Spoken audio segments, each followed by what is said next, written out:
New ইয়র্কের Jackson Heights থেকে আপনাদের সঙ্গে আছে আমি খালেদ মহিউদ্দিন। আর পরিপ্রেক্ষিতে যে প্রতিক্রিয়া আমরা দেখলাম সেই প্রতিক্রিয়ার বিভিন্ন দিক নিয়ে কথা বলার জন্য আজ আমাদের সঙ্গে থাকছেন জাতীয় আমরা বিশিষ্ট আলেম ও শিক্ষক জনাব আশরাফ মাহাদী আজহারী। জনাব আশরাফ মাহাদী আজহারী, আপনাকে আমাদের অনুষ্ঠানে স্বাগত জানাই। আপনি একই সঙ্গে আমরা অবশ্য দেখতে পাচ্ছি এখন মামদুকে, গবেষক মীর হুজাইফা আল মামদু, তাকে মাই ব্যাড দর্শক, যে মীর হুজাইফা আল মামদু গণযোগাযোগ সাংবাদিকতার বিষয়ে পড়েছেন, লেখক, গবেষক। নানা বিষয়ে তার দৃষ্টিভঙ্গি এখন নানা জায়গায়, বিশেষ করে ফেসবুকে, টুইটারে অনেক আলোচিত হচ্ছে। আমরা জনাব মামদু, আপনাকে আমাদের অনুষ্ঠানে যুক্ত হওয়ার জন্য স্বাগত জানাই। আপনাকে আমাদের আন্তরিক ধন্যবাদ এবং শুভেচ্ছা জানবেন। ধন্যবাদ খালেদ ভাই। আমাদের সাথে আরও থাকছেন জাতীয় নাগরিক পার্টি এনসিপির যুগ্ম আহ্বায়ক, বিশিষ্ট আলেম ও শিক্ষক জনাব আশরাফ মাহাদী আজহারী। জনাব আশরাফ মাহাদী আজহারীও এই সময়ের একজন জনপ্রিয় শিক্ষক, চিন্তক। তার অনেক ফলোয়ার রয়েছেন। তিনি অনেক বিষয়ে তার গুরুত্বপূর্ণ মতামত দিয়ে অনেককে প্রভাবিত করে থাকেন। আমরা তাকে একজন গুরুত্বপূর্ণ প্রভাবক এরকমও বলতে পারি। জনাব মাহাদী, আপনাকে আমাদের অনুষ্ঠানে স্বাগত জানাই। আপনার সময় দেওয়ার জন্য আপনাকে অনেক বেশি ধন্যবাদ। আমি আসলে জনাব আশরাফ মাহাদী আজহারী, আপনাকেই আসলে আমি একটু প্রথমে আপনার কাছে আমি একটু যেতে চাই। জনাব মাহাদী, আমরা নারী সংস্কার কমিশনটা আমরা দেখেছি, মোরলেস নারী সংস্কার কমিশন নিয়ে অনেক আলোচনা হয়েছে, কিন্তু নারী সংস্কার কমিশনকে বাতিল করার জন্য, বাতিল করার দাবিতে বা নারী সংস্কার কমিশনের সমালোচনা করে হেফাজতে ইসলামীর একটা সমাবেশ হয়েছিল, যেখানে আলেমদের পক্ষ থেকে বিভিন্ন বক্তব্য দেওয়া হয়েছে। মানে আমি গালাগাল শব্দটাই বলবো না, আমি বলবো যে তাদের মতো করে তারা বলেছেন।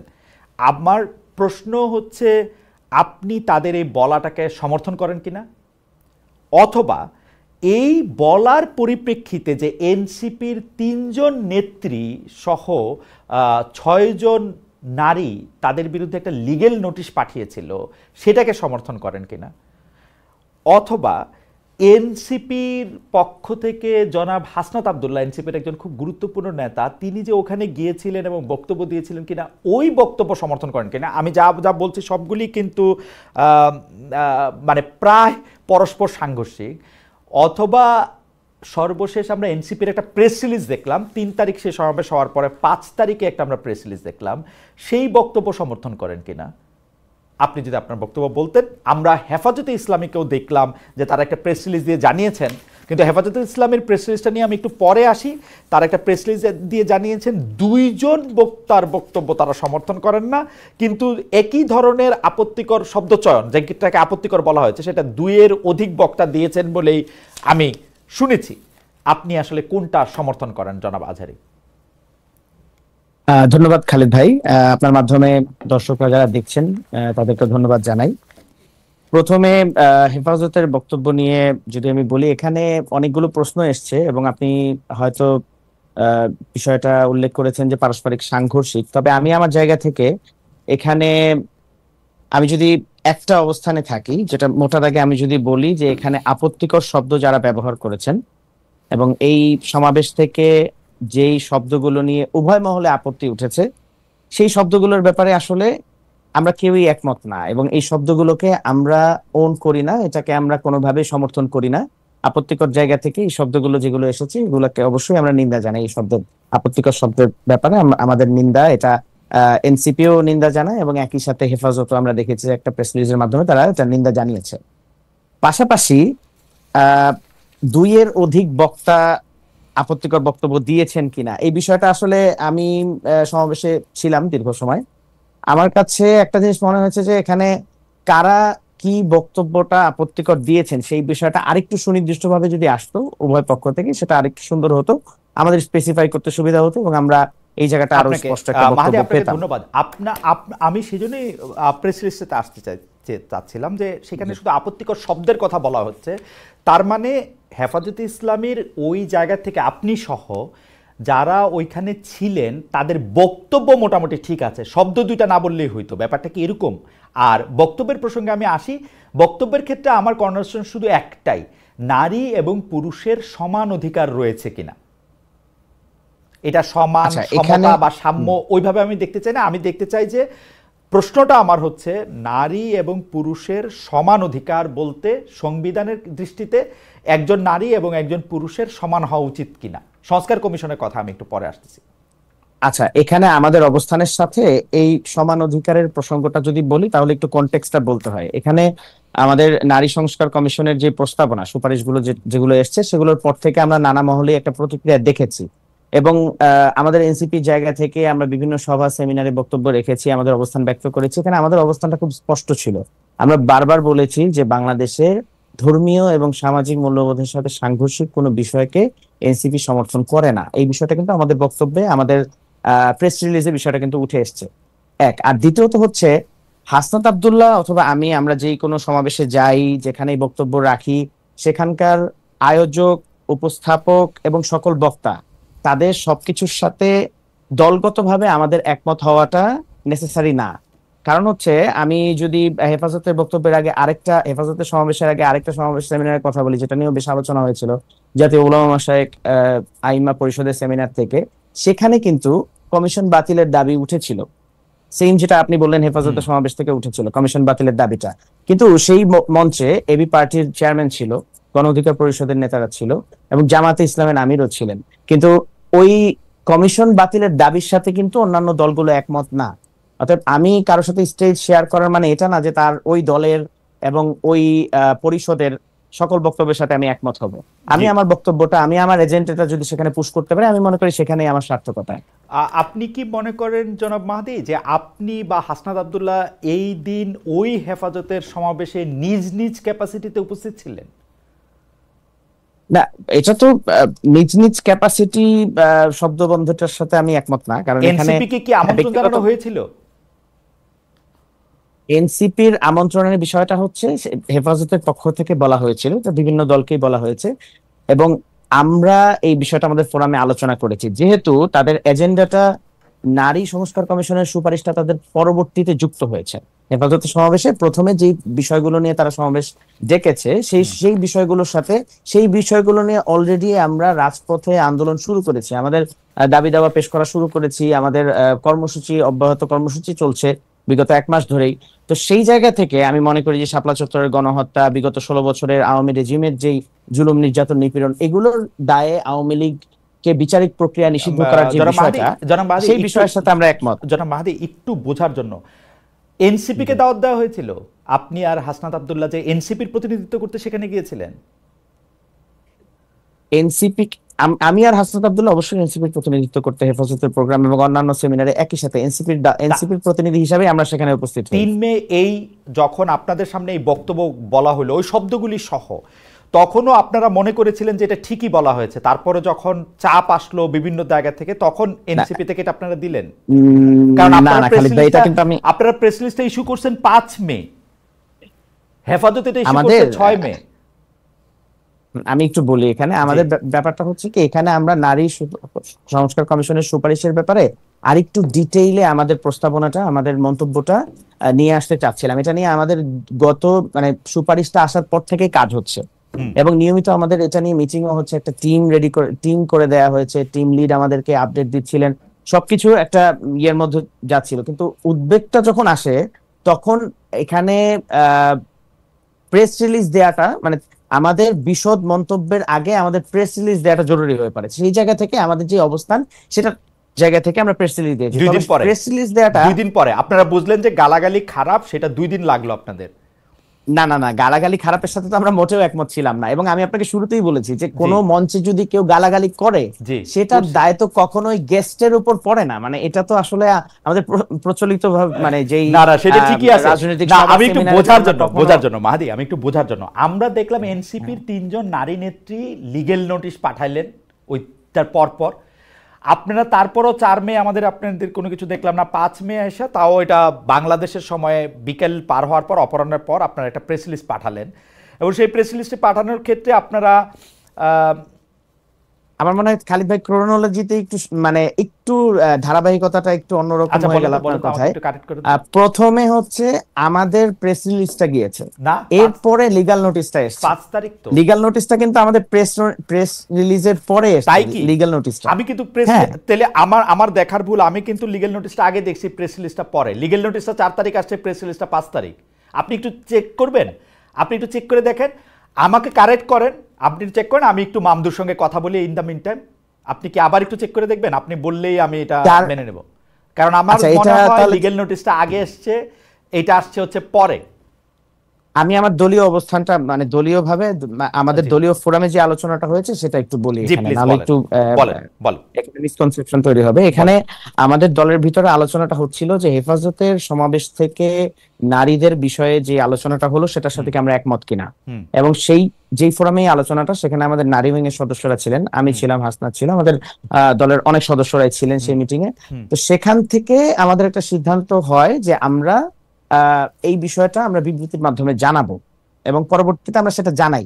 কিন্তু এইটা বিবৃতির মাধ্যমে জানানোর পরেই যে আমরা এই বিষয়ে একমত হয়েছি ব্যাপারটা এরকম না। আমরা তো শুরু থেকেই বলে এসেছি যে এই হেফাজত নিজেই যেখানে এটাকে ওন করছে না, হুম সেখানে আমরা বাইরে বাইরে থেকে গেস্ট হিসাবে গিয়ে সেটাকে ওন করার তো কোনো প্রশ্নই আসে না। ফ্যান্টাস্টিক। আমি তারপরেও যেহেতু আমার মনে হয় যে আমি একটু প্রশ্ন করি জনাব আজহারী, আমি শুধু জানতে চাই যে এনসিপির মধ্যে আপনারা যেটা প্রেস রিলিজ পাঠাইছেন, সেটা কি আপনারা সবাই একমত হয়ে পাঠাইছেন প্রেস রিলিজটা? জি জি অবশ্যই। মানে আপনি একমত হয়েছেন প্রেস রিলিজটার শব্দের ব্যাপারে? হ্যাঁ প্রেস রিলিজ, প্রেস আপনি তো রিলিজটা নারী নারী অধিকারের আপনি তো এবং হেফাজতের, জি, হ্যাঁ এইটার হ্যাঁ ব্যাপারে হ্যাঁ আপনারা একমত? আমাদের সম্প্রতি জি, এই বিষয়ে, হ্যাঁ অবশ্যই অবশ্যই। এইটার মধ্যে কি আপনাদের মধ্যে আপনাদের কোনো মতবিরোধ ছিল যে না আমরা এটা পাঠাবো পাঠাবো না, যেটা আপনি বলতেছিলেন, যেটার জন্য আসলে 2 দিন সময় লাগছে, মিটিংটা করতে হয়েছে? না না না না না না, তা না। সেটা আমি সেটা বলি নাই। সেখানে হচ্ছে আমাদের দলীয় ফোরামে ওভারঅল নারী সংস্কার কমিশনের যে সুপারিশ গুলো ছিল, হুম, এখানে বেশ কয়েকটা সুপারিশ নিয়ে আমাদের দ্বিমত ছিল। ওকে। প্রস্টিটিউশনকে লিগালাইজ করা সহ আরো অনেক কিছু। তো সেই জায়গা থেকে আমরা আরেকটু বিশদ আকারে আমাদের কমেন্টটা জানাতে চাচ্ছিলাম, তো আচ্ছা, সেটা নিয়ে আমরা আরেকটু, কাজ করছি। ওকে, হ্যাঁ আরেকটু সেটা নিয়ে আরেকটু আমরা কাজ করছি। আরেকটু বিশদ হুম আকারে জানাতে চাইছিলেন, আমি একটু আবার আসবো আপনার হুম কাছে। আমার মনে হয় আপনি আপনার অবস্থান পরিষ্কার হুম। করছেন যে এনসিপি আসলে আপনারা সবাই মিলে যে মানে আপনাদের মতামতটাই আসলে প্রেস রিলিজে আসছে, মানে এটা আলাদা আলাদা না, তাই তো? মানে এনসিপির দলীয় এক্স্যাক্টলি, হ্যাঁ অবস্থানে, সেটা ঠিক আছে। আমি একটু জনাব জি। মামদু আপনার কাছে আসি। জনাব মামদু, আমি আপনার ফেসবুকে স্ট্যাটাস দেখতেছিলাম যেখানে আপনি কওমি মাদ্রাসা, হেফাজতে ইসলামী, তাদের প্রতি আপনি অনেক নিষ্ঠুর শব্দবন্ধ ব্যবহার করছেন। সেগুলি কি আপনি আসলে জেনে বুঝে লজিক দিয়ে করতেছেন কিনা, আমি আমার দর্শকদের জন্য একটু আপনাকে পড়ে শোনা, আপনি কি মনে করেন? আমি দেখতে পাচ্ছি যে আপনি মনে করেন হেফাজতের আজকে নারী বিষয়ক রিফর্ম কমিশনের বিরোধিতা করে যারা স্টেজে, তাদের অনেকেই চিহ্নিত ধান্দাবাজ এবং চোর। মোহাম্মদপুরের এক মাদ্রাসার প্রধানকে দেখলাম যে কিনা করোনার সময় এবং কোনো একটা সময় মানুষকে দেওয়ার জন্য টাকা তুলে সেটা মেরে দিয়েছে, ইত্যাদি ইত্যাদি। আপনার লাস্ট লাইনটা পড়ি, আমি আর বললাম না, এটার মধ্যে আরও আছে। এই ভারতবর্ষ ছাড়া পৃথিবীর আর কোথাও সম্ভবত অমন ঘটা করে ইসলাম রক্ষার্থে লোকে নেমে পড়ে না। পান থেকে চুন খসলে হেফাজত ইসলাম নেমে যায়, অথচ শাপলার 5 মেয়ের দায়িত্ব একজন, আপনি একটা গালাগাল দিয়েছেন, নেয় নাই। যেই বুড়োগুলো স্টেজে বসা সবগুলি পলাইছিল সেদিন, সাধারণ ছাত্ররা গুলি খাইছে, মরছে, আতঙ্কে দিন কাটাইছে, এখন পর্যন্ত একটা তালিকা করতে পারে নাই কয়জন সেদিন মারা গেছে। 5 আগস্টে পরের হুজুরদের দেখে মনে হচ্ছে হুজুরা সবসময় মজলুম থাকলে ভালো, ইত্যাদি ইত্যাদি। আপনি হেফাজতে ইসলামীর এবং এই হুজুরদের অনেক নিষ্ঠুর ভাষায় সমালোচনা করেছেন। আপনাকে দেখে মনে হচ্ছে আপনার এক ধরনের, আপনি কি একটু ব্যাখ্যা করবেন কেন আপনি এরকমটা করছেন বা এরকমটা বলছেন জনাব মামদু হুজাইফা? আচ্ছা, আমি হচ্ছে হেফাজতের 5ই মেতে আমি হলো শাপলা চত্বরেই ছিলাম। শাপলা চত্বরে ছিলাম আমি হচ্ছে যেটা আসলে হেফাজতও দাবি করতেছে, জাতীয় নাগরিক পার্টিও বলতেছেন যে কিছু জিনিস আছে যেটা ধর্মীয়, সামাজিক ও সংস্কৃতির অখণ্ডতাকে ঠিক সম্মান করে নাই। হেফাজত বলতেছেন প্রেস রিলিজের মধ্যে যে এইটার মধ্যে থেকে আসলে মানে এই এই এই এই সংস্কারটা আসলে ঠিক ধর্ম মেনে হইতেছে কিনা সেইটা দেখারও একটা জায়গা আছে। আপনি কি মনে করেন? এইগুলি বলা তো রাইট আছে ওনাদের, তাই না? আচ্ছা আমি হচ্ছে যে জিনিসটা দেখছি সেটা হচ্ছে এই পুরো কমিশন মানে নারী রিফর্ম কমিশনের পুরো সুপারিশমালাকেই ওনারা হচ্ছে বাতিল করে দিতে চাইতেছেন। হুম, আমার মানে আমি হচ্ছে যতটুকু পড়ছি সকাল থেকে বা হচ্ছে এর আগে, তাতে আমার মনে হয়েছে যে নারী এই কমিশনের মধ্যে খুবই চমৎকার কিছু ব্যাপার আছে হুম, যেগুলো হচ্ছে নারীদের জন্য, যেগুলো হচ্ছে গ্রামগঞ্জের নারীদের জন্য, হুম, মানে একদম আমাদের শ্রমজীবী তৃণমূল নারীদের জন্য খুবই জরুরি বিষয়, যেগুলো খুব জরুরি, কিন্তু সেইগুলো নিয়ে ওনারা হচ্ছে কোনো মানে তাদের কোনো কথা বলতে আমি শুনি নাই, কোনো দেখি নাই। আহ, আহ, শুধু হচ্ছে নারীর যে সম্পদের বিষয় সেটা না, আমি হচ্ছে দেখছি হচ্ছে অভিবাসী নারী বিষয়ক হুম, নানা সুপারিশমালা আছে। সেই অভিবাসী নারীর যে সুপারিশমালা গুলো, সেগুলো হচ্ছে আমাদের যেসব খুবই গরিব দরিদ্র শ্রেণীর নারী যারা হচ্ছে আমাদের বাহির থেকে আমাদের দেশের জন্য অনেক টাকা নিয়ে আসে, তাদের সুরক্ষার জন্য খুবই ভালো চমৎকার কিছু আইন আছে। শ্রম কর্মসংস্থান বিষয়ক আইন আছে, সামাজিক নিরাপত্তা বিষয়ক কর্মসূচি আছে, স্বাস্থ্য বিষয়ক নারী আছে, অনেক আইন আছে যেগুলো খুবই জরুরি। স্বাস্থ্য বিষয়ক একটা আইনের ক্ষেত্রে আমি যেটা দেখলাম সেটা হচ্ছে সিজারিয়ান নিয়ন্ত্রণ। এইটা হুম, প্রত্যেকটা নারীর জন্য খুবই জরুরি জিনিস। হুম, এই এই ইয়েতে এসে সেইগুলোর সেই সেই যে ইয়ের কথা বলা আছে যে সেখানে সুপারিশমালা দেওয়া আছে যাতে সিজারিয়ান কন্ট্রোল করা হয়। এই সমস্ত আইনের ক্ষেত্রে এই আইনগুলো নিয়ে তো কাজ করা উচিত। এই আইনগুলো নিয়ে যখন কাজ করা হবে তখন আমাদের দেশের নারীরা অনেক মানে যদি আদতেই এই আইনগুলো ইমপ্লিমেন্ট করা যায়, আমাদের দেশের নারীরা অনেক বেশি না, লাভবান হবে। হুজাইফা, এখন আমি ধর্মের জায়গাটায় আসতেছি রাইট, ভাই। আমি এই জায়গাটাতে একটু আসতে চাচ্ছিলাম। আমি একটু প্রশ্নটা করে হ্যাঁ, রাখি, আপনি যেহেতু মাদ্রাসায় পড়াশোনা করেছেন একটা জি লেভেল জি। পর্যন্ত, মানে এইচএসসি লেভেল পর্যন্ত যেহেতু আপনি মাদ্রাসায় পড়াশোনা করেছেন, না, আপনার আমি কাছে আমি জানতে দাওরাই চাই- হাদিস পর্যন্ত পড়ছি। ও, দাওরাই হাদিস, দাওরাই হাদিস কওমি পর্যন্ত, মাদ্রাসা দাওরাই দাওরাই হাদিস হাদিস পর্যন্ত পর্যন্ত। জি যেহেতু জি। আপনি পড়াশোনা করেছেন, সেহেতু আপনাকে আমি এই প্রশ্ন করতেই পারি যে এগুলি নিয়ে কি আসলে মানে ধর্মের সাথে এরা একটা সাংঘর্ষিক অবস্থান নেয় কিনা এই ভাই আমি সংস্কারগুলি? হচ্ছে আমি হচ্ছে একটা ইয়ে দেখি, আমি যেভাবে দেখি আমি সেটা হুম, বলি। সেটা হচ্ছে ধরেন আহ, এই ইয়ের সম্পত্তি, পরিত্যক্ত সম্পত্তির মধ্যে কোনো লোকে নারী পায় হচ্ছে অর্ধেক। এখন এখানে হচ্ছে সমতার আইনের যে কথা বলা আছে সেটা নিয়ে আমি হচ্ছে আমার মতামত আমি বলি। সেটা হুম, হলো যদি কেউ কোনো লোক তার মৃত্যুর আগে তার সন্তানের জন্য হচ্ছে সমানভাবে ভাগ করে দেয়, সে কিন্তু গুনাহগার হবে না। হুম, তারপরে যদি কেউ মারা যায়, মারা যাওয়ার হুম, পরে তার ভাই বোনেরা যদি হচ্ছে সমানভাবে বন্টন করে নেয় একটা সম্পত্তি, সেখানেও কোনো গুনাহগার হবে না।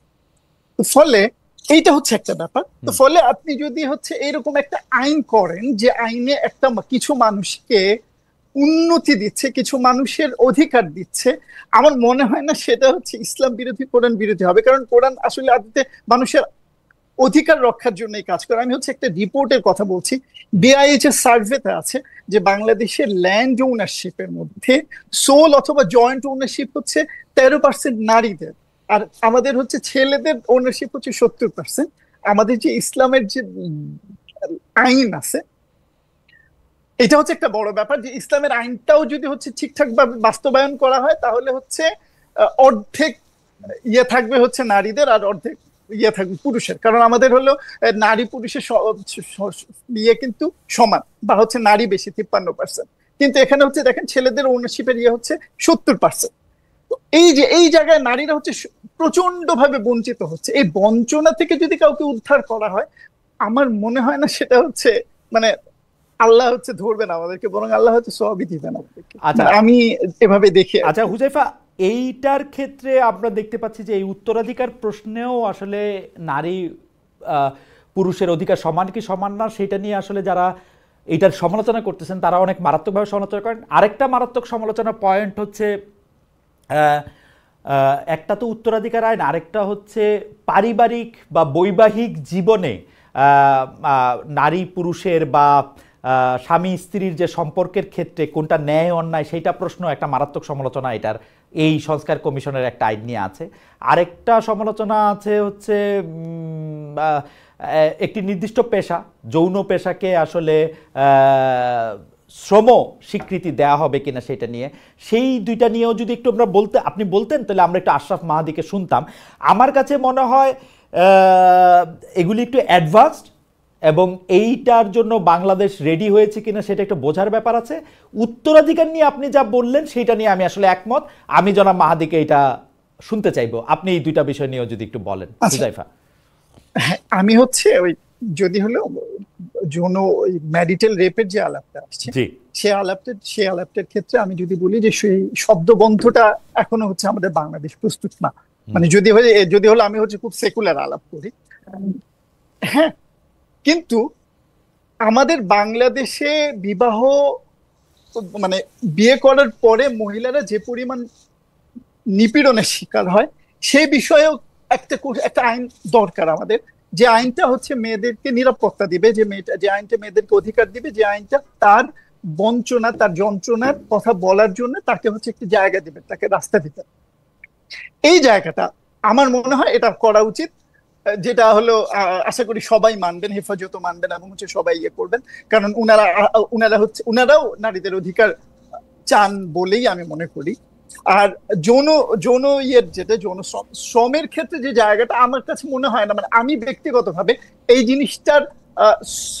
জিনিসটাকে শ্রমের মর্যাদা দেওয়ার পক্ষে না। মানে আমি জানি না এটার এই বিষয়ে মর্যাদা দেওয়া উচিত কিনা, কারণ এই বিষয় নিয়ে আমি আসলে ভাবিনি, কিন্তু যারা হচ্ছে এই কাজটায় জড়িয়ে পড়েন তাদের অনিচ্ছায়, যারা এই কাজটায় জড়িয়ে পড়েন নানা সামাজিক বঞ্চনার মধ্য দিয়ে, তারা কেন অধিকার পাবেন না সে বিষয়টা আমি জানতে চাই সবার কাছে, যে কেন তাদের অধিকারটা তাদেরকে দেওয়া হবে না, তারা কেন অধিকার বঞ্চিত। আমার মনে হয় এই প্রশ্ন দুইটার উত্তর আমরা জনাব মাহাদির কাছ থেকেই নিতে পারি, কিন্তু হুজাইফা আপনি আমাকে একটা জিনিস বলেন তো, যে দুইটা প্রশ্ন এখানে আসে, দুইটা প্রশ্ন কিন্তু, যে ধরেন নারীদের যদি সম্পত্তিতে উত্তরাধিকারের ক্ষেত্রে সমান দেওয়া হয় তাহলে তো এটা পুরুষের ক্ষেত্রে থেকে এটা কমে যাবে, পুরুষরা এটা মানবে কেন? আসলে ধরেন আপনি মানতে পারেন, অন্য পুরুষরা কেন মানবে? এই যেহেতু পুরুষরা সরব এবং শক্তিশালী, হেফাজতে ইসলামী সেই জায়গার থেকে বা জামাতে ইসলামী সেই জায়গা থেকে এটা মানবে কেন? আর দুই হচ্ছে, আমরা তো আসলে মেরিটাল রেপের ক্ষেত্রে আপনি যেটা বললেন শব্দবন্ধ পরিচয় করলে তো হবে না, এইটার তো আসলে এইটার কি বলে অপপ্রয়োগ হওয়ার একটা ব্যাপক সম্ভাবনা আছে, সেইটাও আসলে ঠিক হবে কিনা, এই দুইটা যদি আপনি একটু অল্প অল্প করে বলেন। আমরা আপনি যেইটা বলছেন উত্তরাধিকার প্রসঙ্গে এবং মেরিটাল রেপ সম্পর্কে এবং শ্রমিকদের সম্পর্কে, সেটা সম্পর্কে আমরা মাহাদি সাহেবকে জানতে চাইবো। আচ্ছা, আমি হলো সেটা নিয়ে বলতে, সেটা হচ্ছে যে যদি কেউ, খুব স্বাভাবিকভাবে ধর্মীয় আইন আছে যে পুরুষ ডাবল পাবে, তো যদি কেউ হচ্ছে ডাবল ছাড়তে না চায় আর কি, সেক্ষেত্রে আমি চাই আমার বোনের ক্ষেত্রে আমাকে সমান দিতে কোনো সমস্যা নেই, কিন্তু যদি কেউ না চায় তাকে যদি এই আইনটুকু করা হয় যে সে তার বোনকে ধর্মীয় যে নীতি আছে সেই নীতি অনুযায়ী সে দিতে বাধ্য থাকবে, সেটা যদি করা যায় সে আইনটাও করা উচিত। কারণ আমি হচ্ছে কয়েকদিন আগে ফেসবুকে একটা পোস্ট দিয়েছিলাম এই বিষয়ে, সেখানে অনেক কজন কমেন্ট করছে যে তাদের মা খালাকে প্রচন্ড ভাবে হচ্ছে বঞ্চিত করা হয়েছে তাদের পারিবারিক সম্পত্তি থেকে, তো ফলে এই আইনটা অনেক অনেক ভালো করে করা উচিত। ওকে, জি। আর হচ্ছে আপনি যে ইয়ের কথা বললেন সেটা হচ্ছে ওই রেপের ক্ষেত্রে, যে মেরিটাল রেপের ক্ষেত্রে যেটা বললেন সেটা হচ্ছে আমি হচ্ছে সকালবেলা দেখতেছিলাম আর কি, সেটা হচ্ছে পৃথিবীর বোধহয় 150টা দেশের মতো দেশে হচ্ছে মেরিটাল রেপ আছে, এবং সেখানে আমি দেখতেছিলাম যে কয় পার্সেন্ট হলো এটার মিস ইউজ হয়। তো আমি সেখানে দেখলাম যে 2 থেকে সম্ভবত 8% পর্যন্ত ধরা হয় এটার মিস ইউজ হয়, বাকি 90% হচ্ছে এটা প্রপার ইউজ হয়। তাছাড়া আরেকটা জিনিস আমি বলি, এটা খুব জরুরি, সেটা হচ্ছে যদি এখানে মানে কেউ যদি মিথ্যা মামলা করে এবং প্রমাণিত হয়, কারণ প্রমাণটা খুবই সহজ বলতে হচ্ছে মানে যদি হচ্ছে আইন তার সঠিক নিয়মে চলে এবং হচ্ছে আমরা এখন প্রযুক্তিগতভাবে যতটা আগায় আসি, তাহলে হচ্ছে খুব সহজভাবেই প্রমাণ করা যায়। কেউ যদি মিথ্যা প্রমাণিত হয়, মানে যে অভিযোগ করছে তার জন্য কিন্তু 7 বছরের কারাদণ্ড আছে, এটাও কিন্তু মাথায় রাখা উচিত। ওকে, থ্যাংক ইউ জনাব আশরাফ মাহাদী। আমরা আপনার দরবারে অনেকগুলি বিষয় নিয়ে হাজির হয়েছি, যেহেতু আপনি শিক্ষক, এই বিষয়ে আপনি গবেষণা করেন, আপনি আমাদের জানাবেন, কিন্তু তার আগে পরে 2-3টা জিনিস আমাদেরকে একটু পরিষ্কার করলে আমাদের জন্য একটু সুবিধা হয়। একটা হচ্ছে আপনি বলেছেন যে এটা জাতীয় নাগরিক পার্টির যে বিবৃতিটা দেওয়া হয়েছে এটা আপনাদের সকলের অবস্থান, সেই জন্য আমি জানতে চাইতেছি যে 3জন লিগেল নোটিশ পাঠিয়েছিলেন, যে 3 নারী আপনাদের দলের, তাদের বিরুদ্ধে কোনো সাংগঠনিক ব্যবস্থা নেওয়ার কথা আপনারা ভাবতেছেন কিনা? তাদের এই লিগেল নোটিশ পাঠানোটাও আপনাদের দলগত কনসেনসাসের অংশ কিনা?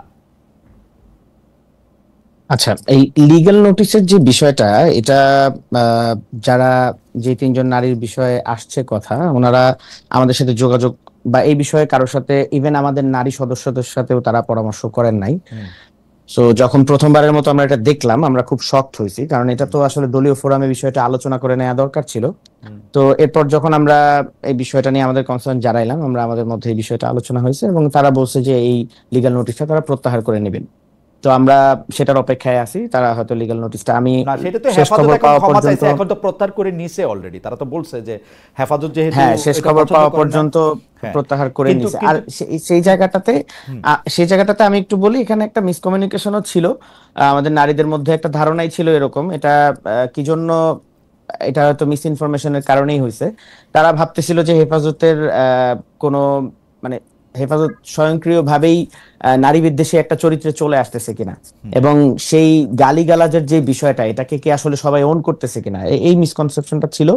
এবং পরবর্তীতে যখন আমরা তাদের এগেইনস্টে কোনো লিগ্যাল অ্যাকশন নিচ্ছেন দলের ভিতর থেকে? তারা কেন লিগ্যাল নোটিশ দিল না, তারা যদি লিগ্যাল নোটিশটা মানে প্রত্যাহার না করে, সেক্ষেত্রে তো অবশ্যই আমাদের শৃঙ্খলা কমিটি আছে, তারা অ্যাকশন নেবে। আপনারা আপনাদের ব্যক্তিগত ক্যাপাসিটিতে আপনারা কোনো মিটিংয়ে যাইতে পারবেন? কেউ যদি অফেন্ডেড মনে করেন, সে তার ব্যক্তিগত ক্যাপাসিটিতে একটা লিগ্যাল নোটিশ দিতে পারবে না, সে যদি অফেন্ডেড হয়? না, আমরা তো ব্যক্তিগত ক্যাপাসিটিতে কোনো মিটিং এ যাই না, এটা দলীয় কনসার্নের মধ্যে থেকেই, এটা আমাদের দলীয় ফোরামে আলোচনার ভিত্তিতে সিদ্ধান্ত হয়ে তারপর আমরা কোনো মিটিং এ গেছি। আচ্ছা, ঠিক আছে, এইটা নিয়ে আসলে কোনো ব্যক্তিগত, আচ্ছা, এইটা নিয়ে আমরা আসলে আলাপ বাড়াতে চাই না, কিন্তু তারপর আমি আপনাকে বলে রাখি যে আপনাদের দলের মধ্যে থেকে কিন্তু ব্যক্তিগত ক্যাপাসিটিতে সেনাপ্রধানকে ইঙ্গিত করে কথা বলা হয়েছে।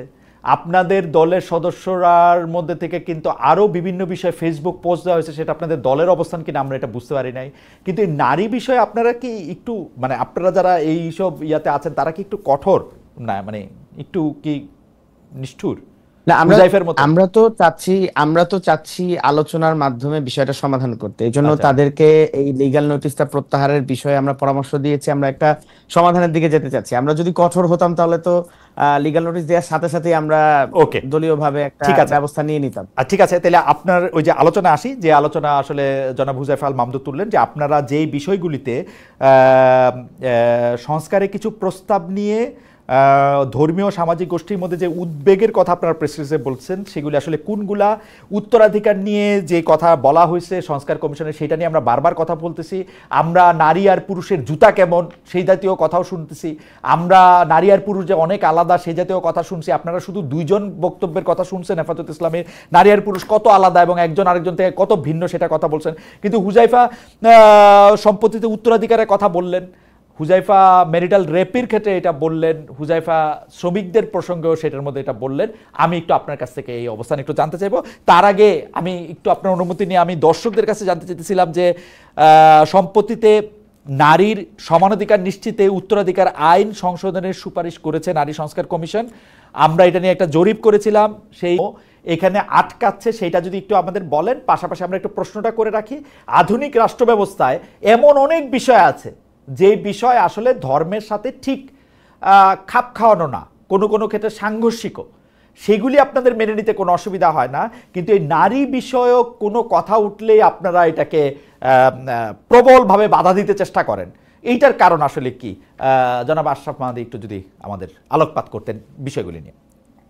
আচ্ছা, আমি হুজাইফা ভাইয়ের কথাটায় আসবো। যেহেতু কিছু বিষয় এখানে আসছে, প্রথমেই বলা হয়েছিল যে 2013-তে আমিও শাপলা চত্বরে ছিলাম, সেখানে একটা আপত্তি করা হয়েছে যে এখানে আমাদেরকে যারা নিয়ে গেছে তারা আমাদের সাথে বিট্রে করছে, এই ধরনের কিছু কথা হয়তো আসছে। তো আমি আজকেও আমাদের অফিসে, জাতীয় নাগরিক পার্টির অফিসে শাপলা চত্বর নিয়ে একটা প্রোগ্রাম ছিল, তো সেখানে আমি একটা স্মৃতিচারণ করতে গিয়ে বলছিলাম, যখন শাপলা চত্বর থেকে সবাই চলে আসে, তো আমাদের যিনি মহাসচিব, তৎকালীন মহাসচিব ছিলেন জুনায়েদ বাবনগরের রহমতুল্লাহ আলাইহি, উনি স্টেজ থেকে নামতেছিলেন না। তো আমরা যখন বললাম যে আপনি চলে আসেন, এখন মানে অ্যাকশনে যাবে পুলিশ, তো উনি বলতেছেন এতগুলো মানুষকে রেখে আমি এখান থেকে যাব না। এবং উনি খুব মানে গুরুতর আহত হয়ে ফিরেছিলেন শাপলা চত্বর থেকে, আমরা জানি সেই ইতিহাস। তো সবগুলো দিকই আছে আসলে। আর আমরা কাউকে দেখে যে শাপলা চত্বরে গেছি ব্যাপারটা এমন না, এখানে ধর্মীয় একটা অনুভূতির বিষয় ছিল, এখানে নবীর অবমাননার বিষয়টা ছিল। তো এই সবগুলো মিলেই আসলে শাপলা চত্বরের ঘটনাটা এসেছে। ছোট করে একটা প্রশ্ন করতে পারি, এই জিনিস যে করছে তাকে কওমি জননী উপাধি দিয়ে তার কাছ থেকে বিভিন্ন রকম সুবিধা নিয়ে তাকে এই সময়, মানে এটা তো 2013 সালের ঘটনা, আমার বিশ্লেষণে হেফাজতে ইসলামীর বিভিন্ন রাজনৈতিক নেতৃবৃন্দ তাকে সাহায্য করেছেন এই 10-11 বছরে ক্ষমতাবান থেকে আরো বেশি ক্ষমতাবান হয়ে উঠতে। এটা আপনি কি আমার সাথে একমত? এটা না, হুজাইফাকে না, আমি একটু জনাব আমার একটু দ্বিমত আছে এখানে। জি, আপনার কাছে মনে হয় না যে কওমি জননী উপাধি দেওয়া, তার জন্য আলাদা করে দোয়া করা, প্রত্যেকে গিয়ে তার জন্য, আমি প্রত্যেকে বলতে আজকে যাদেরকে আমরা নেতা হিসাবে দেখি তাদের অনেককেও, আপনি যার নাম বললেন তাকেও আমি আসলে উদ্ধৃত করতে পারি, তিনি চলে গেছেন পৃথিবী থেকে, তার হিসাব তিনি দিবেন, কিন্তু আপনিও তার হিসাব দেওয়ার সময় কি একটু খেয়াল করবেন বিষয়টা? আচ্ছা, এখানে বিগত 16 বছরের হিসাব যদি আমরা সামনে রাখি তাহলে তো অনেক ডিটেইলে যেতে হবে। আমি জাস্ট ছোট্ট করে কওমি জননীর বিষয়টা বলি। এখানে কওমি জননী যেই লোকটা উপাধি দিয়েছিল সে কিন্তু হেফাজতের কোনো নেতা ছিল না, এটা হলো প্রথম কথা। দ্বিতীয়ত, কওমি মাদ্রাসার সনদকে কেন্দ্র করে শেখ হাসিনা যে রাজনীতিটা করতে চেয়েছিল 2018-তে নির্বাচনের ঠিক আগ মুহূর্তে, সে দেখাতে চেয়েছিল যে কওমি মাদ্রাসার অংশটা আমার সাথে আছে, যে রাজনীতিটা শেখ হাসিনা সবসময় করতে, মানে বিগত 16 বছরে অনেকবার চেষ্টা করেছে। কিন্তু সেই সময়ও কিন্তু আপনি খেয়াল করলে দেখবেন, আপনার অবশ্যই মনে আছে, সেই সময়ও কিন্তু বড় একটা অংশ, আলেম ওলামাদের মধ্যে বড় একটা অংশ বিদ্রোহ করেছে, এবং আমাদের একটা ক্যাম্পেইন ছিল তখন, শুকরানা মাহফিল বর্জন করুন। এবং এই ক্যাম্পেইনের অংশ হওয়ার কারণে পরবর্তীতে আমরা যারা ছিলাম এই ক্যাম্পেইনের নেতৃত্বে, আমাদের উপর দিয়ে কিন্তু নানান রকম জুলুম, জেল জুলুম, নির্যাতন, নিপীড়ন, গুম পর্যন্ত আমাদের স্বীকার করতে হয়েছে। তো ওই পার্টটা যদি আপনি বলেন তাহলে কিন্তু অপর পৃষ্ঠাটাও আপনার দেখতে হবে, দুই দিকে কিন্তু বক্তব্য আছে। আচ্ছা, আমি এখন সুপারিশমালার বিষয়টায় আসি। এখানে হুজাইফা ভাই যে বিষয়গুলো বললেন এটার সাথে আসলে উনি আমার বক্তব্যটাই অনেকটা দিয়ে দিয়েছেন। এখানে ধর্মীয় যেই নীতি, উত্তরাধিকার আইনের বিষয়ে, সেখানে তো আসলে আপনি এই নীতির বাইরে গিয়ে যদি কোনো ব্যক্তি চায় যে আমি আমার সন্তানকে, ছেলে এবং মেয়েকে উভয়কে সমান ভাগে ভাগ করে দিব, সেই সুযোগ তো এখনো আছে। সেই সুযোগের জন্য আপনার কেন ইউসিসি টাইপের কিছু দরকার? আপনার কেন কমন ল বা সিভিল ল, বা আপনি ব্রিটেনের কথা বলতেছে আমাদের যেই আইন বিশেষজ্ঞরা আছেন, আমরা সারা হোসেনকে এটা বলতে শুনেছি, আমাদের কি জন্য এখানে ব্রিটিশকে ফলো করা লাগবে? আমাদের কি জন্য কমন ল লাগবে? একটা অভিন্ন পারিবারিক আইনের তো প্রয়োজন নাই। কারণ হচ্ছে এখানে আমি বর্তমান যে মুসলিম পারিবারিক আইনে প্র্যাকটিস করছি, সেই মুসলিম পারিবারিক আইন তো আমাকে এই অপশন দিচ্ছে। অন দ্য আদার হ্যান্ড, আপনি যদি এই কথা বলেন যে আপনি সেকুলারদের জন্য তাহলে কি রাখলেন, যে ধর্মের আইন মানতে চায় না তার জন্য তাহলে কি অপশন রাখলেন? আমি বলবো যে এটার জন্য আপনার অভিন্ন পারিবারিক আইন দরকার নাই, আপনি চাইলে হেবা করে দিতে পারেন। না, এটা হচ্ছে সম্পত্তির ক্ষেত্রে। আপনি বিয়ের ক্ষেত্রেও, আমি একটা বাক্য শেষ করি, আপনি বিয়ের ক্ষেত্রেও কিন্তু এটা পারেন, রাইট? বিয়ের ক্ষেত্রেও কিন্তু আপনি এটা পারেন। আপনি যদি কেউ মুসলিম আইন মেনে, মুসলিম পারিবারিক আইন মেনে বিবাহ করতে চায় না, তাহলে সে কোর্ট ম্যারেজ করতে পারে, তার জন্য কিন্তু সেই দরজা খোলা আছে। আমি বলি অভিন্ন পারিবারিক আইন কিন্তু আপনার জন্য ঐচ্ছিক, আপনি না মানলেও পারতেন। কিন্তু আমি আমার সমস্যাটা বলি, আমার একটাই মেয়ে, আমার কোনো ছেলে নাই। এখন আমি চাইলে মেয়েকে সব, আমার যদি কোনো কিছু থাকে বা আমার স্ত্রীর যদি কোনো সম্পত্তি থাকে, সেটা আমি তাকে লিখে দিতে পারি। কিন্তু আমি তাকে এটা কেন লিখে দিব? আমি কেন এটা বেঁচে থাকতে লিখে দিব তাকে? আমি বেঁচে থাকতে লিখে দেওয়া তো আমার জন্য এটা ঠিক হবে না, আমার পরিবারের জন্য ঠিক হবে না। আমি তো জানি না তার সে ভবিষ্যতে এটার মধ্যে কি করবে। কিন্তু আমি তো অবশ্যই চাইবো আমরা যখন চলে যাব এই দুনিয়া থেকে, উত্তরাধিকার সূত্রে, যেহেতু আমরা একটা মুসলিম পরিবার থেকে আমরা এসেছি, উত্তরাধিকার সূত্রে সে আমাদের সম্পত্তি পাক। কিন্তু সে কিন্তু আমাদের সম্পত্তি পাবে না যদি এইটা পাওয়ার ক্ষেত্রে আইন হয়। আমি হুজাইফাকে উদ্ধৃত করে বলতে চাই, এতে আমি ইসলামের কোন শাখাকে আমি আহত করলাম? আমি কোন কোরআনকে, কোন কোরআনের কোন বাণীকে আমি অস্বীকার চাইছেন?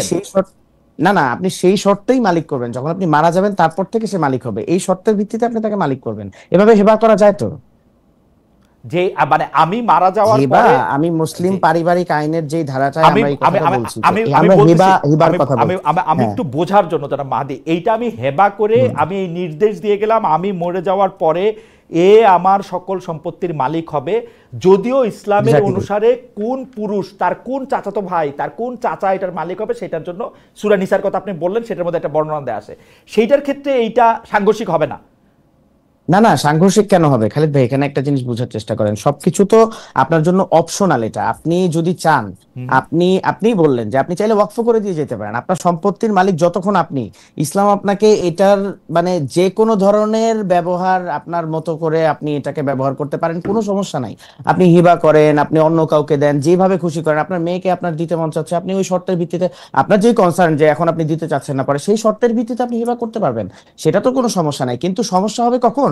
যখন আপনি একটা আইনের মধ্যে নিয়ে আসবেন, একটা আইন কাঠামোর মধ্যে নিয়ে আসবেন, তখন কিন্তু রাষ্ট্র এই পারিবারিক আইনে, এই যে মুসলিম কমিউনিটির যে মুসলিম পারিবারিক আইন, এটাকে আপনি সেটাতে সমস্যা মনে হস্তক্ষেপ করছেন, করছে। দেখেন, রাইট? তো হস্তক্ষেপ করছে। একটা কথা এখানে গুরুত্বপূর্ণ, সেটা হচ্ছে যে এই নারী সুপারিশমালার মানে আমরা তো সবকিছুর বিরোধিতা করি না, কিছু ভালো জিনিস তো আছে এখানে, এটা তো আমরাও বলি।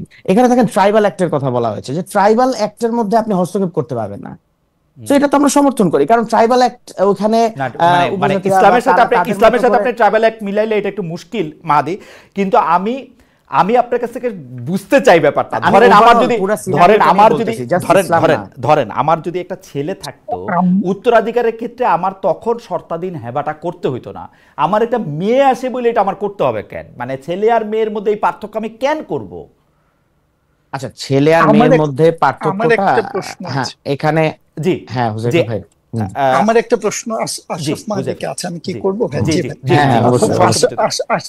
আশরাফ মাহাদি বললেন যে লিজাকানি মিসলু হাজিল উনসাইন, যদি হচ্ছে আমরা হলো অন্য আইন করি সরাসরি এটার বিরোধিতা হবে। তো আমরা হচ্ছে মানে আমি খুবই জানতে চাই, যেটা হচ্ছে আমাদের বিদ্যমান অনেক আইনই তো আছে যেটা একদম সরাসরি কোরআনের আইনের বিরোধী। যেমন চোরের যে আইনগুলো আছে আমাদের, সেগুলো কিন্তু মানে একদম ফাক্তাউ আইদিয়াহুমা, তার হাত কেটে দাও, এই আইনের সরাসরি বিপরীত, হাত কেটে দিচ্ছে না। সেখানে কেন ঝামেলা হচ্ছে না? মানে আমার হচ্ছে এখানে আচ্ছা আচ্ছা, এইটা আমি উত্তরটা দিই। এখানে হচ্ছে আপনাকে একটু হিস্টোরিক্যালি চিন্তা করতে হবে যে বাংলাদেশ রাষ্ট্রটা যখন গঠন হয়েছে, বা আমরা যদি আরেকটু বড় কনটেক্সটে আমাদের 47 থেকে যদি আমরা হিসাব করি, বাংলাদেশের এই ভূমিটা কখনোই শরিয়া আইন দ্বারা পরিচালিত ছিল না। কিন্তু আমরা যখন পাকিস্তানের ভাগটা হয়, তখন কিন্তু একটা কমিটমেন্ট ছিল যে আমরা কিছু কিছু জায়গায় আস্তে আস্তে ইসলামীকরণ শুরু করবো, যেটাকে ইসলামাইজেশন বলে। শরিয়াতেও এটার একটা পরিভাষা আছে, তাদাররুজ। হুজাইফা ভাই জানবেন ভালো, তাদাররুজ বলে একটা কথা আছে। মানে আমি একদম প্রথম দিন এসেই, রাসূলুল্লাহ প্রথম দিন নবুয়ত পাওয়ার পরে একদম এ টু জেড সব হুকুম দিয়ে সবাইকে একদম মানে সব হুকুম একসাথে পালন করতে বাধ্য করেন নাই। ইভেন আমরা জানি যে মদ হারাম হওয়ার যেই ধারাবাহিকতাটা, সেটাও 3 বারে করা হয়েছে ইসলামে। তো এখানে বিষয়টা হচ্ছে কি, আমাদের কনটেক্সটে আমরা শরিয়া আইনের দিকে যাব কিনা, এটা কি আমাদের এখনো উপযোগী? আমি এখানে মানে অ্যাজ এ স্কলার কথাটা বলছি, এটা আমার দলীয় বক্তব্য না।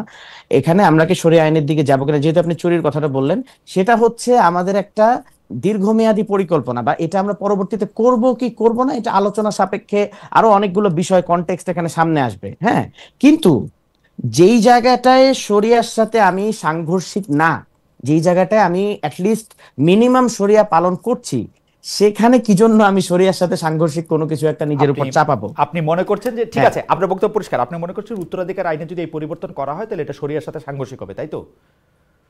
এখানে শরিয়ার সাথে সাংঘর্ষিক শুধু ব্যাপারটা এমন না। এখানে আপনি এক তো হলো মুসলমানদের ধর্মীয় যে মূল্যবোধ, সামাজিক মূল্যবোধ, সেই জায়গা থেকে আপনি এটাকে একটা ভিন্ন ট্র্যাকে নিতে চাচ্ছেন, এক। দ্বিতীয়ত হচ্ছে এখানে যে অনেকগুলো অপশনস আছে, যেমন আপনি হিন্দু, খ্রিস্টান, মুসলমান, ট্রাইবাল সবগুলাকে কিন্তু আমরা রেকগনাইজ করতেছি। আমরা যে দেখেন, এটা কিন্তু আমাদের পার্টি স্ট্যান্ডের সাথেও যায়, যে আমরা কিন্তু বহুজাতিক একটা রাষ্ট্রের কথা বলতেছি। হ্যাঁ, আমরা বলতেছি যে সবাই যার যার মতো করে এই রাষ্ট্রের একজন নাগরিক হিসেবে ফাংশন করবে, যার যার মতো করে সে এখানে বেঁচে থাকবে যতক্ষণ পর্যন্ত এখানে। আমি তো আমার মতো করে বেঁচে থাকতে পারতেছি না।